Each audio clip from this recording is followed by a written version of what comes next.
Well, they finally did it. The Steelers have gained over 400 yards of offense just one game after firing Matt Canada and replacing him with Eddie Faulkner as the offensive coordinator and Mike Sullivan as the play caller. We already knew the Steelers could run the football, they even did that under Canada. But when we jump into the advanced stats, we look at the increase in production that Kenny Pickett had. Coming into this game, Kenny Pickett ranked 28th in EPA per play at a negative .91. This game, that number jumped up to .270, which ranked 7th in the NFL in Week 12. Also noteworthy is that Kenny Pickett's passing success rate jumped over 8% as he rose from 28th in the NFL to 11th in Week 12. Kenny Pickett also set a season high in passing yards at 278. So what changed? Is this just a situation of ding dong, the witch is dead, the Steelers offense can be good again? Maybe it is. I mean, Steelers players talked all week about how the communication was so much better with Eddie Faulkner and Mike Sullivan compared to Canada, which I think explains the better execution and the better attention to details, which kind of goes hand in hand with the little schematic differences that I'll point out in this video. So without further ado, let's get into the film review.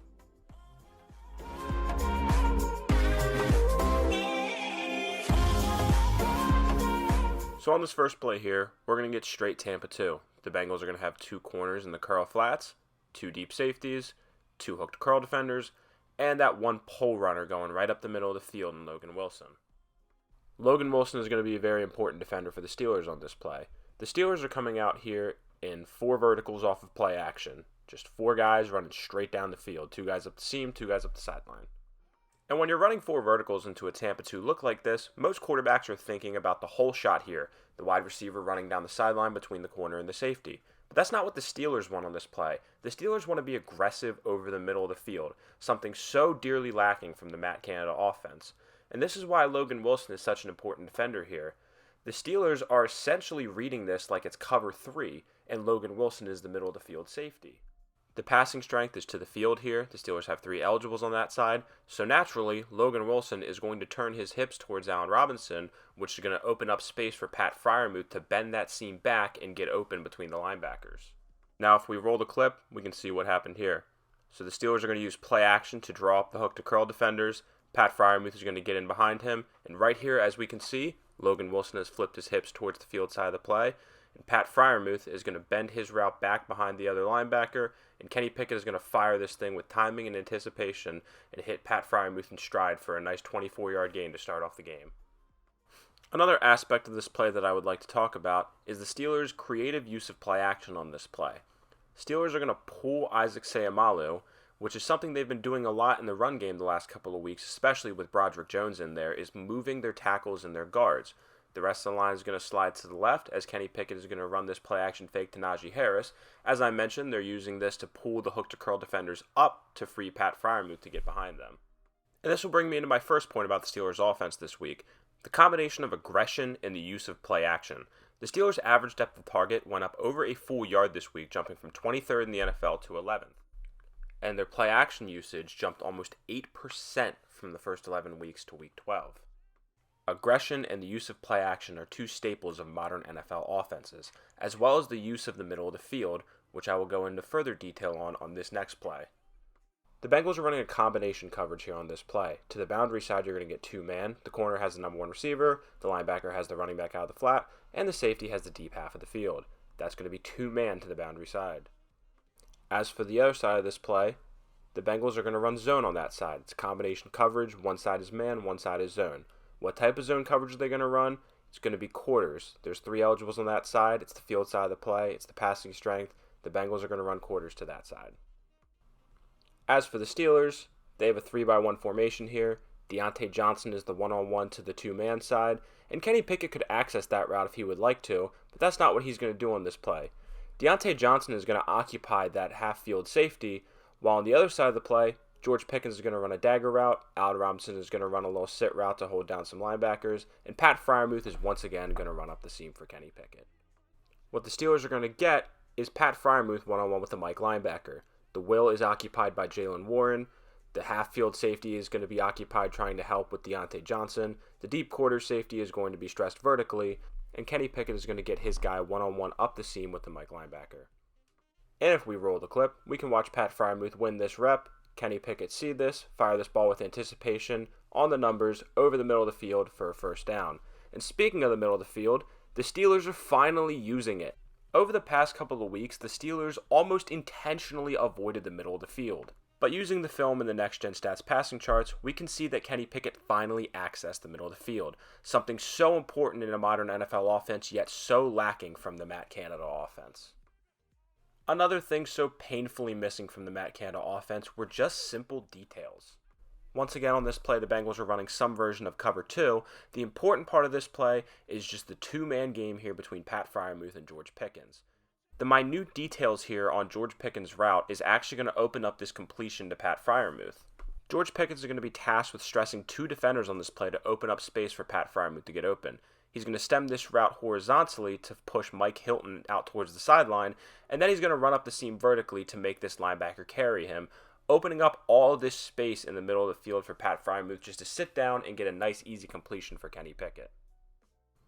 And now we can roll the tape and we can watch this all unfold. So to start the route, snap the ball, George Pickens is stemming this route outwards, and now as he breaks vertically, both of these defenders are already paying attention to him, and that's going to open Pat Freiermuth just to sit down and get a nice easy completion. It's the little details that were lacking from the Matt Canada offense that I want to point out here. Just like this play, the Steelers are going to use a stack here with Pickens and Freiermuth to get Pat Freiermuth open on the sideline here on a crucial third down. Because of the alignment and the route that Pickens is running, he almost sets a pick or creates a wall on these defenders, so Pat Freiermuth has enough space to get open on the sideline and for Kenny Pickett to deliver this out route for the first down. I will keep coming back to it, but it's the little details like this that make an NFL offense an NFL offense, the details that simply were not there or were not being executed when Matt Canada was the offensive coordinator. But then again, his playbook is still being used. The Steelers are still running the concepts that they ran under Canada. Just like this play, the Steelers are going to run shallow cross, which is honestly not one of my favorite concepts, but the Steelers run it a ton. As the name suggests, you're going to get a shallow cross from the number 2 receiver, as well as a curl route on that side as well, with an over the ball from the tight end behind the shallow cross. Sometimes you're going to get a one-on-one. That guy can almost do whatever he wants. The Steelers have run a post out of that plenty of times this year. But on this play, Deontay Johnson is going to run a fade. And because he's one-on-one, Kenny Pickett likes it and throws it. And this is a beautiful throw by Kenny Pickett and a great job by Deontay Johnson to stack his defender. Another concept the Steelers ran a lot under Canada was called shock. I actually like this one quite a bit. Normally that number 3 receiver is going to run a stick route, but the Steelers like him running a whip route, which I kind of like as well. And they'll have their number 2 receiver running a little slot fade. This concept was popularized by LSU when Joe Burrow, Jamar Chase, and Justin Jefferson, all of them were there. And the Steelers like it as well. George Pickens is obviously great down the field making contested catches, and on this play they get him one-on-one with Mike Hilton down the field, which they will take 10 times out of 10. But these low percentage throws down the sideline have been the most explosive offense with the Steelers under Canada, and that has continued into this week. Obviously, it's not going to be fixed right away, but it's something the Steelers will have to find better answers for in the future. Which, speaking of the future, the most important aspect of the future for the Steelers is Kenny Pickett. And I've said a lot of very nice things about Kenny Pickett throughout this video because, frankly, he did play well. But there are a couple other things that Kenny Pickett does need to clean up and some patterns that I've noticed that he needs to get better at. While I thought he managed pressure pretty well in this game, which has always been his biggest weakness, there were still some other things to clean up. Here the Steelers are running a little double post with the idea of getting Deontay Johnson open in the back of the end zone. And this play works. Allen Robinson's post clears out the safety. Deontay Johnson runs a tremendous route on this corner, gets himself open. The only issue is Kenny Pickett is just a little late. And this has been a little bit of an issue for Kenny Pickett throughout these last 2 years. If we watch this play here, when we pause it, Deontay Johnson runs a beautiful route. He's created separation, and there's room for Kenny Pickett to throw this thing with anticipation to the back of the end zone, put it back there, lead him for a touchdown, but he's just a little bit late, and the ball is a little bit behind Deontay Johnson. Now, this ball does still hit Deontay Johnson in the hands. He comes down with it, and he loses it when he hits the ground, and you'd like him to hold on to that, or you'd like the Steelers to challenge it, but the throw is just a little late. Speaking of Deontay Johnson, him and Kenny Pickett seemingly have not been on the same page this year.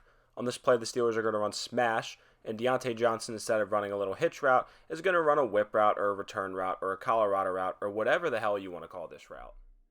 But for whatever reason, I don't know if it's reps, I don't know if it's a bad route, I don't know if it's the pressure forcing Kenny Pickett to get this ball out early, but the timing is just not synced up. If If we roll the clip, we can see Deontay Johnson get into this route, kind of sit down before making his break outwards, and then Kenny Pickett is going to fire this thing wide. Here's the route, sit down, Kenny Pickett lets this thing go, and Deontay Johnson is nowhere in the area. Now, while that was a miscommunication, inaccuracy has been a problem for Kenny Pickett this year. This is a little wrap flat or a slant flat, however you want to call this. George Pickens is going to run behind the linebackers, who are going to be occupied with other things. This slot corner is going to be blitzing. The Mike linebacker is going to be occupied by Najee Harris. And the weak side linebacker is going to replace the blitz and go out towards that route from Pat Freiermuth, opening up that window over the middle of the field for Kenny Pickett to throw to George Pickens. Now, everything is good here up until the throw. The pass protection is good. They pick up this blitz well. Kenny Pickett sees it. He knows where he has to go with the ball. He throws this with anticipation. Everything looks good.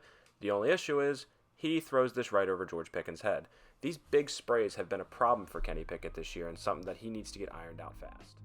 And that's going to conclude the film review. The Steelers' offense looks much better than it did under Matt Canada. The details are better. There seems to be a purpose to what they're doing. They look like an NFL offense. It's not perfect, they're still using the same playbook, and Kenny Pickett still has some little things that he needs to get ironed out, but overall, the Steelers are heading in a much better direction than they were before. Aggression, the use of the middle of the field, and the use of play action are all things that the Steelers can hang their hats on moving forward, as we hope to see this offense continue to improve. Until next time.